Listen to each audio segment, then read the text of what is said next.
भगवान शिव को शंकर, महादेव, महेश, नीलकंठ और रुद्र समेत कई नामों से पहचाना जाता है। कई बार ये सवाल पूछा जाता है कि क्या शिव और शंकर एक ही हैं? वहीं भगवान शिव की उत्पत्ति भी बड़ा रहस्य है। हम आपको मन में आए ऐसे ही कुछ सवालों के जवाब दे रहे हैं। भगवान शिव को सनातन संस्कृति देवों के देव महादेव कहा जाता है। इसके अलावा हिंदू धर्म को मानने वाले उन्हें भगवान शंकर भी कहते हैं। उनके महेश, रुद्र, गंगाधर, भोलेनाथ, गिरीश जैसे कई नाम हैं। तंत्र साधना करने वाले भगवान शंकर को भैरव भी कहते हैं। भगवान शंकर को सौम्य और रौद्र दोनों रूपों में पूजा जाता है। भगवान शिव को त्रिदेवों में संहार का देवता माना जाता है। वैसे तो भगवान शिव को हमेशा कल्याणकारी माना जाता है, लेकिन विलय और प्रलय दोनों को अपने अधीन रखते हैं। भगवान शिव सुर और असुर दोनों को समान दृष्टि से देखते हैं। इसलिए कथा कहानियों में कई राक्षसों की उनकी कठिन तपस्या करने की जानकारियां मिलती हैं। भगवान शिव के कई अनन्य भक्तों में एक लंकाधिपति रावण भी हुए। कई राक्षसों ने उन्हें अपने तप से प्रसन्न कर मनचाहा वरदान पाया। सवाल ये उठता है कि भगवान शिव के भक्तों की कई कहानियां सुनी सुनाई जाती हैं। कुछ पुराणों में भगवान शंकर को शिव इसलिए कहते हैं क्योंकि वे निराकार शिव के समान हैं। निराकार शिव को ही शिवलिंग के रूप में पूजा जाता है। ज्यादातर जगहों पर भगवान शंकर को योगी के रूप में दिखाया जाता है।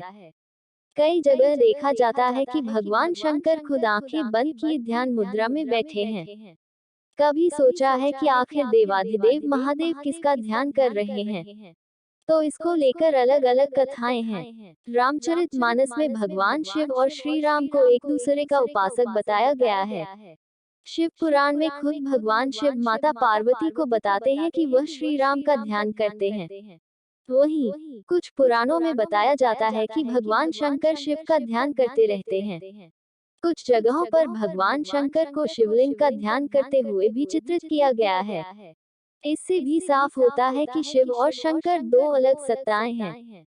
शिव तो इतने भोले हैं कि कोई उन्हें सच्चे मन से बस बेलपत्र ही चढ़ा दे तो वह उसी से ही प्रसन्न हो जाते हैं, इसीलिए तो हम उन्हें भोलेनाथ भी कहते हैं। भोलेनाथ को तो अगर राक्षस भी प्रसन्न कर दे तो वो उसे भी मनचाहा वरदान दे देते हैं। ऐसे हैं भोलेनाथ। भगवान शिव जब आपसे खुश हो जाते हैं तो आपको कुछ संकेत देते हैं, जिन्हें अगर आप जान गए तो आप बहुत भाग्यशाली हो जो स्वयं भगवान शिव आपसे प्रसन्न है। नमस्कार, आप देख रहे हैं मोटिवेशनल स्टोरी। दोस्तों, पहला संकेत यह है कि जब भी आप भगवान शिव को देखते हैं तो आपका मन खुश हो जाता है और आपको एक असीम शांति का अनुभव होता है। आप अपने सभी दुख दर्द भूल जाते हो और शिव से जुड़ जाते हो। उस समय आपको यह एहसास होता है कि मेरा ये जीवन शिव के बिना बिल्कुल अधूरा है, क्योंकि एक ऐसे ही है जो हर पल मेरे साथ हैं और हर एक परिस्थिति में मेरा साथ देंगे। जब एक भक्त अपने भगवान को देखकर बिना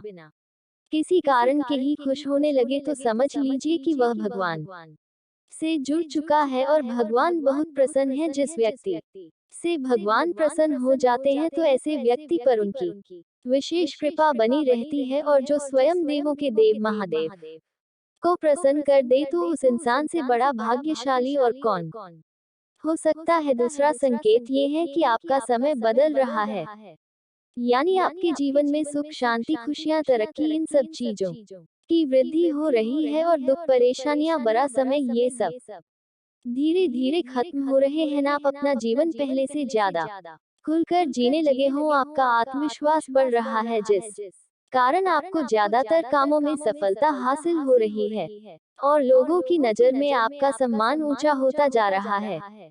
आपका जीवन दिन प्रतिदिन बेहतर होता जा रहा है, क्योंकि जब भगवान आपसे प्रसन्न हो जाते हैं तो वो आपके जीवन की परेशानियां, दुख दर्द दूर कर देते हैं। उनका आशीर्वाद हमेशा आपके साथ होता है और आपका जीवन सुखों से भरने लगता है। ऐसा इसलिए होता है क्योंकि जिस भी इंसान के ऊपर महादेव का हाथ हो तो भला ऐसे इंसान का कोई क्या बिगाड़ सकता है। अगर कोई भगवान शिव को खुश कर देता है तो शिव उस इंसान को जीवन भर खुश रखते हैं और हमेशा उस पर अपनी कृपा बनाए रखते हैं। ऐसे हैं भोलेनाथ। और अगर आप ये जानना चाहते हैं कि शिव किस प्रकार आपकी रक्षा कर रहे हैं तो वीडियो पर क्लिक करें।